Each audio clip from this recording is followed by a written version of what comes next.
Salut et bienvenue sur DB Times, vos vidéos sur Dragon Ball. Alors cet épisode 97, je rigole parce que je repense à Goku qui fonce directement sur Toppo alors qu'on a Gohan qui est là avec Teamwork, papa, le travail d'équipe, le travail d'équipe.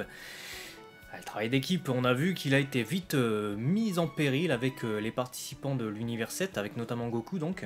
Avec Vegeta évidemment, avec numéro 17 aussi, et numéro 18 étonnamment aussi, puisqu'elle aurait pu faire des combos et des combinaisons avec son mari. Non, elle part de son côté après avoir vu son frère ou aller savoir. Et évidemment, Frieza, on savait qu'il allait faire de son côté, mais à la limite, Frieza c'était le plus raisonnable, hein, parce que je veux dire, jusqu'au bout il est resté un peu en mode bon, je vais garder ça dans un coin de ma tête. Sachant que pour lui, il va les trahir évidemment, parce qu'il a fait son petit plan avec Frost. Et là donc c'est le dernier à partir de son côté en se disant bon bah écoutez, puisque c'est ainsi, moi je vais aller faire mon petit ménage, etc. C'est un épisode introductif assez intéressant parce qu'il présente beaucoup de personnages. Il y a beaucoup de personnages et on va les présenter maintenant, parce que ça ne sera pas dans toutes les vidéos, j'imagine que vous regardez que vous aurez une présentation des personnages plutôt secondaires, mais qui ont finalement eu une importance dans cet épisode. Alors on a eu Napapa, le sumo, le lutteur de l'univers 10, qui est donc présenté comme un spécialiste du Dohyo Doru, qui est un art martial de l'univers 10. Ça se rapproche évidemment de l'art martial de la lutte du sumo, donc pour ce qui est de notre univers, de notre monde. On a aussi dans l'univers 10 toujours la première combattante éliminée du tournoi, et on a vu ce que ça a donné. C'est Lily Beu. Donc Lily Beu qui est la combattante avec ses ailes de papillon. Son nom a un rapport très certainement avec Libellule ou un truc comme ça. Et on a vu ce que ça a donné puisqu'elle a été éjectée hors du ring par Basile. Basile qui combattait également Napapa, il voulait faire un strike en mettant les deux, les deux hors du ring. Mais finalement il en a eu qu'une, c'est donc Lily Beu. Et on a vu que lorsqu'elle tombait de l'arène, finalement, eh ben, elle réapparaissait dans les gradins, aux côtés des dieux de l'univers 10 et de l'ange Kous évidemment. C'est assez... bon, c'est pas surprenant en fait, parce que beaucoup s'attendaient à ce que les combattants meurent en tombant de l'arène, etc. On n'avait pas eu la réponse. Ce qu'il faut savoir, c'est que on n'a pas le droit de tuer pendant le tournoi du pouvoir, donc ça serait très contradictoire que tu ne puisses pas tuer sur l'arène, mais que si tu pousses quelqu'un hors du ring, qui finalement est une manière plus gentille de vaincre quelqu'un, tu le tues. Ça serait assez abominable, c'est-à-dire tu sais pas ce que tu fais bon je te mets hors du ring, j'ai gagné, ouais et tout, et puis finalement la personne est morte, ça serait bizarre. Donc là on a la réponse, la personne réapparaît mais pas dans les gradins aléatoirement, elle réapparaît vraiment dans les gradins avec son univers. Donc le grand prêtre là il doit être sur tous les taquets, surtout que il donne des pads, des kami pads, donc des dieu pads ou god pads comme vous voulez, aux Zenwo pour qu'ils puissent appuyer eux-mêmes sur les combattants qui sont éliminés. Chose assez marrante évidemment parce que les Zenwo, encore une fois, on les compare à des enfants, enfin c'est vraiment des enfants quoi finalement, c'est des gosses qui découvrent le tournoi du pouvoir finalement, peut-être comme pas mal de spectateurs japonais ou même francophones qui découvriraient pour la première fois en tout cas Dragon Ball à travers Dragon Ball Super. Ouah c'est ça un tournoi d'arts martiaux, ouah c'est ça la force de Goku, ouah c'est ça les transformations, etc. Et puis qui s'amusent avec la nouvelle technologie, etc. Mais on voit quand même que le grand prêtre régit tout. Parce que tu peux pas voler, à part les combattants qui ont des ailes, c'est dit dans l'épisode une nouvelle fois. Donc Lily Beu et le combattant avec ses plumes là, le canard laqué de l'univers 10, ils auraient pu voler. Lily Beu n'utilise pas ses ailes et du coup elle chute du ring. Voilà, elle se fait d'ailleurs gronder par Remushi, le dieu de la destruction de l'univers 10. Donc il régit donc le vol, puisque on ne peut pas utiliser le Bukujutsu, en tout cas la technique de vol pour les combattants qui n'ont pas d'ailes.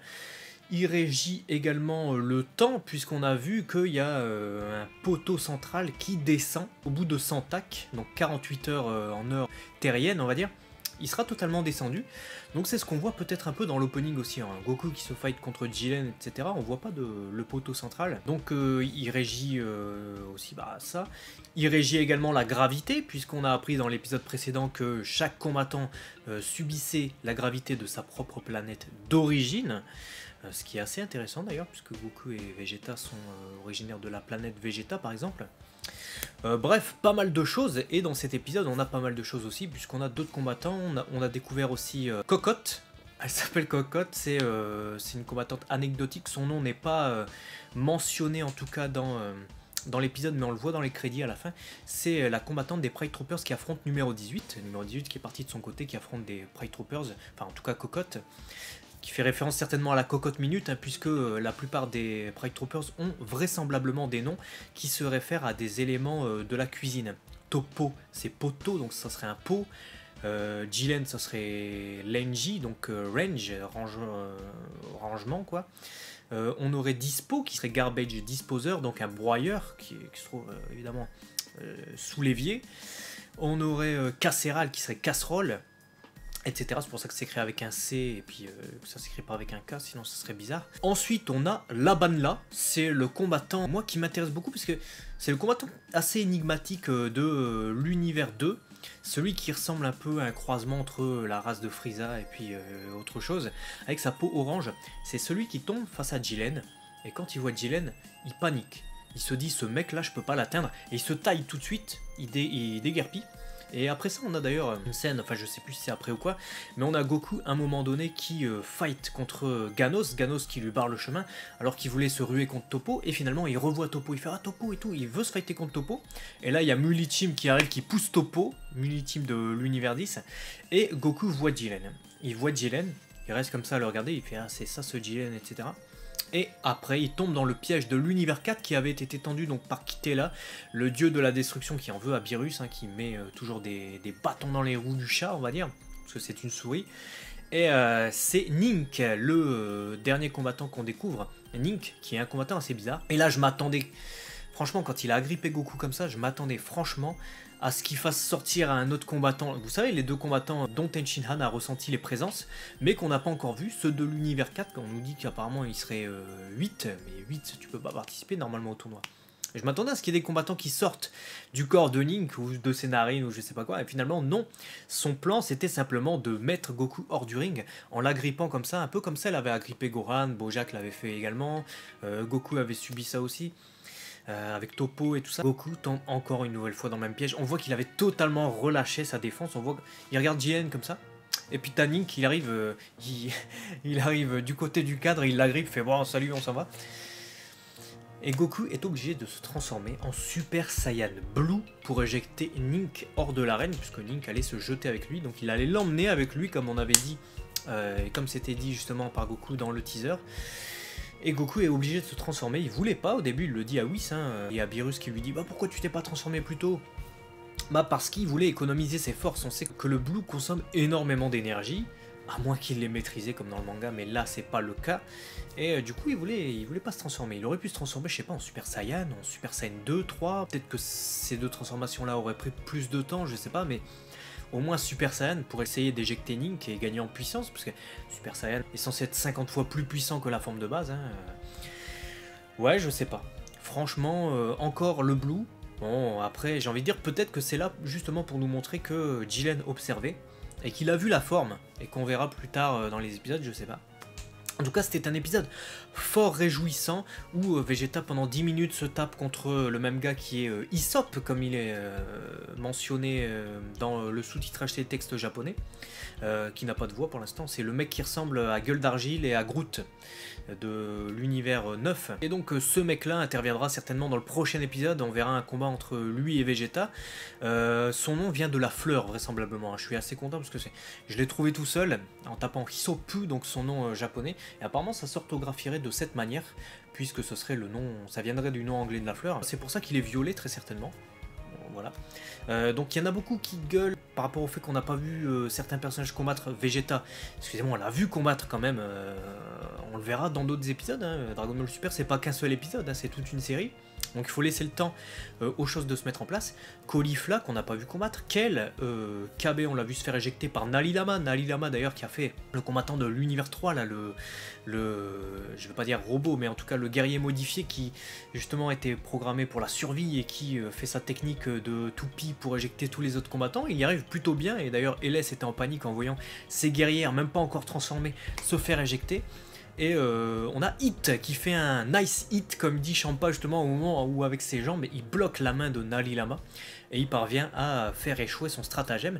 Et on a Basile évidemment, bon c'était un peu plus facile pour lui puisqu'il était déjà bloqué à moitié Nali Lama, mais qui intervient aussi. Et Basile qui a un très beau rôle dans cet épisode. Pendant que ça sonne, C'est Max qui arrive pour vous faire sa partie notation. J'arrive. Ouais, voilà, je suis de retour. Tout ça pour vous dire quoi, un épisode assez sympa finalement, où on découvre pas mal de personnages. Je sais plus ce que je disais avant, donc je vais partir en impro total.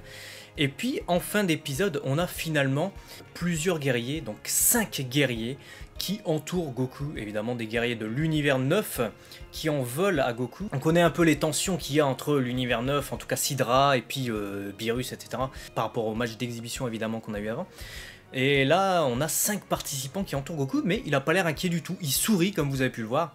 Donc ça promet en tout cas pour le prochain épisode. On va parler aussi d'un truc dans la notation tout à l'heure, c'est les animations qui ont été réutilisées. Mais on passe tout de suite à la partie notation, où vous allez retrouver Max, qui vient d'arriver justement. Ouais, c'est tu pars. On va attendre le frigo. Salut les scènes, j'espère que vous allez bien. On va tout de suite passer à la notation de l'épisode 97. Épisode qui a enfin fait débuter le tournoi du pouvoir qu'on attendait tous. On va commencer par la partie scénaristique. Et que dire de ce scénario? Je pense qu'on a tous été dans le même mood vis-à-vis du scénario. On était tous impatients de voir ce qui allait se passer. Et je sais pas vous, mais moi j'ai été plus que ravi de ce qui s'est déroulé pendant cet épisode. On a eu de l'inédit. Quand je dis de l'inédit, c'est quoi? C'est que il y a des persos qu'on ne connaissait pas, qu'on pensait pouvoir être des persos voilà, qui sont là juste pour le nombre de 80, mais qui finalement n'auraient pas nourri le background de Dragon Ball, l'œuvre qu'on aime tous. On aurait juste eu des persos comme ça, éliminés, et puis en 2 épisodes, on se serait retrouvé avec 15 protagonistes, et 1 ou 2 seulement qui auraient eu droit à un développement un peu plus approfondi. Et là, c'est pas du tout en tout cas le parti pris actuel. On a eu Lulubu qui a eu vraiment une mise en avant. On a eu Basile qui s'est encore plus démontré que lors de son dernier combat. On a eu Napapa. Voilà, on a vraiment des persos comme ça qui ressortent un petit peu du lot de chaque univers. Et je trouve ça juste... Alors je me répète peut-être, mais c'est ouf. On vient nourrir l'œuvre qu'on aime tant avec des scénarios comme ça complets. Et franchement, sur ce point-là, c'est du point très positif. On n'a qu'une minute qui s'est passée finalement à la fin de ce scénario, à la fin de l'épisode. Tu te dis, est-ce qu'on doit espérer 47 épisodes? Je ne pense pas. Maintenant, tant mieux que ça ne se déroule pas trop vite non plus. Franchement, ça m'aurait cassé la tête si finalement ce sera aperçu qu'il restait seulement 42 minutes. Je me serais dit, ouais, en gros, en 5 épisodes, le tournoi va être torché. Et là, on n'est pas du tout non plus sur ça. Donc je trouve qu'il y a vraiment un bon équilibre entre la mise en avant, le fait qu'on voit que les combats se passent de manière parallèle à divers endroits. Et en fait, c'est plus une sensation que la caméra bouge autour du ring pour aller découvrir ce qui se passe à droite à gauche. Voilà, on a eu des plans qui ont été mis en place, pauvre Gohan, voilà, non, en fait c'est pas un plan, enfin si, je sais pas si on peut appeler ça un plan en fait finalement. Le fameux Nani Lama qui pensait tout destroy se voit complètement anéantir, on peut le dire, hein, ses mains ne servent plus à rien, par Hit et Basile.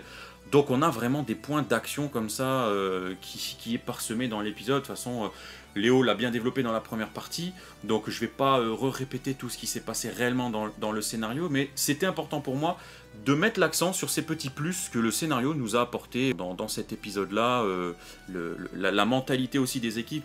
On a l'impression que chacun des univers a préparé un plan ou a une façon de faire, et que finalement, dans l'absolu et face à la réalité, c'est bien plus complexe que ce qu'il n'y paraît, que de mettre et de réussir à mettre en place un plan, parce que y a trop de monde, trop d'imprévus, de choses à gérer en même temps, et ça c'est intéressant pour la suite du scénar, donc je mettrai un 16,5 sur 20 pour le scénario. Niveau animation, eh bien franchement, je suis très content de ce qu'on a vu. Beaucoup d'hétérogénéité, voilà, il y a des trucs beaux, des trucs moins beaux, mais franchement, dans l'ensemble, j'ai été conquis. Ah, c'est le mot, j'ai été conquis. On n'est pas encore au max de ce que va nous apporter le tournoi du pouvoir, ça c'est clair et net. Mais pour un épisode qui vient introduire comme ça le tournoi du pouvoir, franchement, on peut quand même se féliciter d'avoir un travail qui est plutôt de bonne qualité. On a des détails sur les bordures, on peut avoir des persos qui est un peu plus épais, donc non sans rappeler le film 12 pour ceux qui voient de quoi je parle. Il y a un filtre quand même qui vient gommer les défauts, et l'animation est dynamique, elle est quand même dynamique. Basile, quand il se déchaîne avec Napapa, vous voulez pas me dire que c'est pas beau. Quand on a des plans de combat même de Lulubu, c'est pas moche. Quand on a l'attaque de Piccolo, Kame Sennin, Gohan, etc., c'est pas moche. Voilà. Le seul petit bémol, effectivement, c'est la répétition de plans. Mais je vais vous dire un truc, ça m'a pas choqué tant que ça, parce que faut pas oublier que derrière, il y a quand même 80 combattants. Ils ont essayé d'en placer le plus possible en 24 minutes, et si tu veux en placer le plus possible, tu peux pas t'étendre et faire 5-10 secondes sur chacun, parce que si tu multiplies par le nombre de choses qu'ils ont voulu nous montrer dans l'épisode, nécessairement, t'aurais pas assez de 20 minutes pour pouvoir montrer tout ça. Donc, le fait d'enchaîner des plans rapides, succincts, même des plans, des gros plans, des très très gros plans, l'animation a joué avec nous d'une manière un petit peu différente que d'habitude, tout en restant cohérent et dans la même homogénéité. Donc franchement, pour ça, je mettrais un 15 sur 20. Et on va passer du coup à la réalisation, parce que pour moi c'est étroitement lié. Elle n'a pas envoyé des choses de très très ouf. Maintenant, les choses qui ont été faites sont efficaces. L'arène qui a toujours cet effet 3D que j'apprécie beaucoup, et même ce pilier central, j'aime beaucoup ce rendu. Maintenant, quand tout explose de partout, qu'on voit voilà, des explosions jaunes, roses, bah, j'ai envie de dire, on aurait pu avoir plus poussé, mais que voulez-vous, il y a 80 personnes qui se battent à ce moment-là, ça demanderait trop de travail pour un passage succinct, pour détailler ce qu'il y a dedans. Voilà, en fait tout s'enchaîne, c'est un peu l'idée de vraiment de cet épisode, un dynamisme entre la réalisation et l'animation pour nous donner une vraie pluralité entre guillemets de contenu. Voilà, ça part partout, on va avoir un combat qui s'annonce entre deux personnes, finalement il y a une troisième personne qui arrive, donc on a beaucoup de travelling comme ça, et voilà, elle est assez éclectique la réalisation, mais elle est plutôt de bonne facture, sans aller chercher des trucs totalement fous. Donc pour ça, je mettrai 14,5 parce qu'elle le mérite, et elle a le mérite en tout cas d'aller nous titiller la curiosité pour la suite. Niveau bande-son, bah, quand on dit beaucoup de personnes, de nombreux univers et 80 personnes qui viennent se tatanent sur un ring, tu te dis, on va enfin pouvoir découvrir les voix et notamment les seiyuu de chacun. Et franchement, mais quel plaisir, je sais pas vous, mais quel plaisir de voir enfin des persos prendre vie, parce que au-delà du fait qu'on nous l'ait annoncé, qu'on sait qu'il est là, quand un personnage prend sa voix, il prend une personnalité, et ça apporte vraiment du contenu et de la profondeur au personnage. Et là, on a vraiment été gâtés, quoi. On commence, et c'est loin d'être fini, mais on commence à avoir vraiment un nombre de seiyuu affolant. Alors, Léo en parlera un peu plus dans sa partie, donc je vais pas me répéter. En tout cas, si après on part sur l'aspect musical, franchement, ça fait le taf. Sérieusement, ça fait le taf. On est hypé, on est pris par l'héroïsme, on est pris par la tension, on est pris par le... Enfin voilà, je pense vraiment qu'on va avoir affaire à un beau tournoi si ça continue comme ça, autant de manière auditive que de manière visuelle, et on ressent les vibes de ce qu'on aime tous. Et franchement, niveau bande-son, je mettrais un 16 sur 20 parce que c'est du bon taf aussi. Et on passe donc très logiquement à l'émotion intensité. Comment mettre une sale note quand on commence un tournoi, quand on vient nous chercher, et quand, ça y est, c'est parti, t'as 80 persos qui se foutent sur la gueule. C'est juste ouf. C'est juste ouf. Toi, t'es dans ta tête, forcément, quasiment tout le monde tient pour l'univers 7. Et tu te dis, mais comment ça va se passer? Plus de difficultés que prévu, les plans voilà, ça se déroule pas comme prévu. Finalement, t'as des persos que t'attendais absolument pas. Moi, le premier, je m'attendais absolument pas à ce que Goku soit encerclé, notamment par l'univers 9. Je pensais pas que c'était ceux qui allaient ressortir, voilà. On s'était dit, c'est l'univers 9, ils sont pas très forts, ils ont déjà eu leur tour au dernier tournoi, on savait même pas s'ils allaient être complets, on a même eu Sidra qui nous disait qu'il avait du mal à recruter. On était loin d'imaginer que finalement, des persos comme ça allaient être mis en avant. Et franchement, c'est de la surprise, et c'est un enchaînement de choses comme ça qui font que t'es hypé, t'as juste envie de voir la suite. Et rien que pour ça, moi je vais mettre un 16,5 et vivement la suite. Je vous dis vivement la suite. Allez, Léo va vous donner sa notation, donc quittez pas la vidéo, et puis nous on se voit très très vite. Allez, ciao. Alors scénario, qu'est-ce qu'on a à dire? Bah franchement, on découvre pas mal de choses. On peut se plaindre effectivement du fait qu'on n'a pas vu, je sais pas, Caulifla combattre, quel combat si vous voulez, mais on les verra plus tard, il faut qu'il y ait des épisodes dédiés. C'était un scénario qui a assez bien mis en évidence de nouveaux personnages, et moi j'attendais ça avec beaucoup d'impatience, c'est-à-dire de voir des personnages finalement qui seront... peut-être des personnages très tertiaires, très secondaires, mais je voulais qu'ils aient un nom.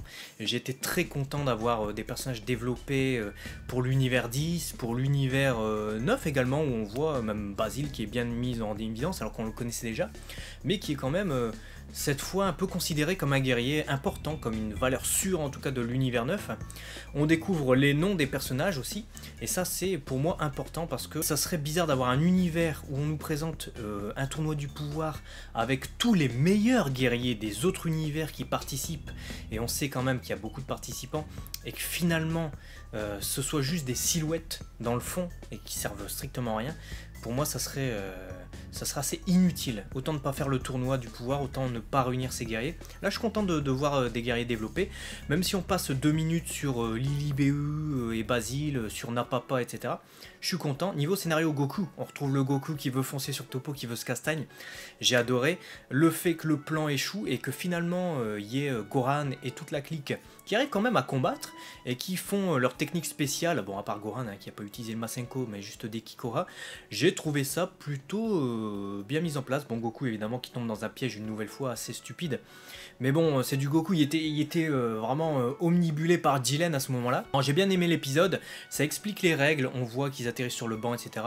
Donc scénario je mettrais quand même un bon 16,5, puisque c'est un épisode d'introduction, et pour un épisode d'introduction de A à Z, je l'ai trouvé plutôt bien. Alors niveau animation, bah, c'était assez éclectique, hein, vous l'avez vu, pas tant au niveau, comment dire ça, du style graphique finalement qui a été plutôt bien homogénéisé par Takeo Ide, mais au niveau de la réutilisation de plans, puisqu'on a eu pas mal de scènes d'animation qu'on connaissait déjà, notamment épisode 21, Piccolo qui lance son Makanko Sapo, on a eu également Basile qu'on avait vu dans l'épisode 79 contre Majin Buu, également des plans de Goku contre Majin Buu.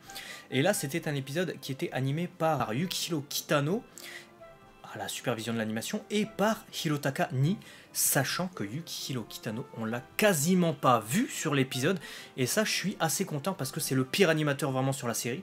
Et donc c'est un épisode qu'on a su apprécier graphiquement. Au niveau de l'animation c'était varié du coup, mais c'était plutôt bien homogénéisé par le chef superviseur de l'animation, donc c'est le mec qui corrige tout en fait.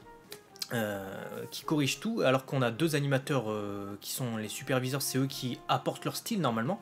Là finalement j'ai pas vu beaucoup de Kitano, on a quelques plans, bon évidemment voilà. Mais niveau animation c'était assez cool, puisqu'il y avait pas mal de trucs variés. Alors est-ce que je vais descendre la note parce qu'il y a eu des réutilisations de plans et donc pas beaucoup d'animations nouvelles, à part le combat entre Basile et Napapa. Franchement j'ai bien aimé les échanges de coups, la vitesse, on était dans du DBZ là, c'était vraiment clean. Toppo aussi, début des fights et tout ça. Non, franchement, ça allait. Je vais mettre quand même un bon 15,5 parce que c'était plutôt pas mal. Niveau animation, je vais pas m'en plaindre, franchement, on ne peut qu'apprécier. Niveau réalisation, il y avait du bon, il y avait du moins bon, il y avait du simpliste, on va dire. C'était pas ouf, c'était pas oufissime. Franchement, je vais pas m'attarder sur la réalisation parce qu'il n'y avait pas énormément d'effets, à part évidemment Nink qui se glisse, évidemment, qui sort un peu enfin qui rentre dans le cadre en fait pour emporter Goku. Bon après c'est du Dragon Ball Super classique, évidemment, on insiste sur la bouche de Goku qui sourit, on insiste sur les yeux, notamment l'eau, Goku, une nouvelle fois, Jiren aussi. C'est pas une réalisation de folie, hein. On suit les mouvements de manière assez sympathique. Le début n'est pas folichon quand on voit toute l'arène avec tous les combats, les explosions partout. Bon, c'est une scène d'exposition assez simple. Non, c'est plutôt les enchaînements, les transitions que je trouve réussis dans cet épisode. C'est-à-dire qu'on voit des personnages qui passent devant l'écran et on a autre chose, on a tout de suite une autre scène. On le voit notamment avec Toppo, Goku qui regarde Toppo, des trucs comme ça. Ça, c'était plutôt bien fait. Donc, comme c'est une réalisation assez sobre hein, et à la fois efficace, je mettrai 14. Voilà, je vais pas mettre plus ni moins. Ça mérite cette note-là. Bande son, franchement, mais que dire sur cette bande son? Il y avait énormément de seiyuu. Après, il faut justement que je précise un truc, c'est que comme il y a beaucoup de personnages, on sait qu'il y a 80 personnages sur l'arène, évidemment il y a tous les dieux autour, donc il faut les rajouter, il y a le grand prêtre, il y a les Zenwo. Les seiyuu principaux, en tout cas qui interviennent sur la série Dragon Ball Super, sont réutilisés pour des rôles plus secondaires, et c'est ce qu'on a pu voir avec Napapa qui est doublé par Yasuhiro Mamiya, qui est le seiyuu de Sidra. On a Lily BU qui n'est pas crédité, mais je soupçonne que c'est... on verra hein, que c'est Masumi Asano qui fait LS, on verra, je suis pas sûr. On a qui d'autre? Cru discerné Iwata Mitsuo, donc le seiyuu de Champa sur la Banlam, je suis pas sûr. il n'est pas crédité non plus. On a Yuriko Yamaguchi qui fait Vados, qui est crédité sur Cocotte. Non, franchement, du coup, on va retrouver des CU qui doublent pas là, en l'occurrence, parce que leur personnage ne parle pas, mais du coup sur d'autres personnages. Un peu comme dans la VF, hein, vous avez 8 comédiens de doublage, mais ils font tout le monde. Bah là, il y a beaucoup de comédiens de doublage sur la version japonaise, mais il y a quand même 80 personnages. On va pas inviter 80 CU dans le studio, ça tiendrait pas. Donc, ce qui se passe, c'est qu'on a, allez, facilement 20-30 CU. Et certains font 2 rôles, 3 rôles. Takeshi Kusao justement qui fait Trunks, normalement Trunks ne participe pas au tournoi du pouvoir. On le retrouve sur Nalilama et sur Lavenda, on savait qu'il faisait Lavenda. Donc du coup on a pas mal de CU, de bons CU, on retrouve évidemment Yusei Nakao, Frieza, ça pète bien dans tous les sens. Les musiques sont cool, la musique de démarrage évidemment du tournoi du pouvoir est super cool, les combats aussi, les musiques de tension, de suspense on va dire. Donc un bon 16 sur 20 facilement à la bande son qui est vraiment agréable à écouter, en tout cas sur cet épisode. Puis émotion intensité, c'était le début du tournoi du pouvoir, évidemment on pouvait s'attendre à des éclats, à plein de combattants qui valsent. Finalement je suis content qu'on n'ait pas plein de combattants qui valsent, parce que ça veut dire qu'on découvre les combattants petit à petit, et qu'à travers la tablette, le Kamipad là de Zemo, on peut découvrir justement les noms des combattants qui sont éliminés. J'espère que ça va prendre le temps, même sur les prochains épisodes, même s'il y a 5 combattants qui valsent dans le même épisode, j'espère qu'on aura quand même une petite présentation de ces combattants, qu'on aura leur nom, un petit développement. Donc émotion intensité, j'étais assez emballé par cet épisode. C'était pas non plus l'épisode de malade, de fou malade, hein. C'était un épisode un peu qui démarre tranquillement le tournoi. Donc je mettrais un bon 16. Allez, un petit 16, histoire de motiver les épisodes pour la suite du tournoi. On l'attendait de toute façon le démarrage du tournoi du pouvoir. Donc ça mérite cette note là. Voici donc le tableau récapitulatif des épisodes de Dragon Ball Super. Vous voyez un peu la place de cet épisode 97 au sein du classement. Dites-nous dans les commentaires si vous l'avez apprécié, également les points que vous aimeriez développer dans les prochains épisodes, et également qu'est-ce que vous en avez pensé. Nous, on se retrouve pour une prochaine vidéo avec toujours pas mal de surprises sur la chaîne DB Times. Merci à tous ceux qui nous soutiennent et à très vite. Matane.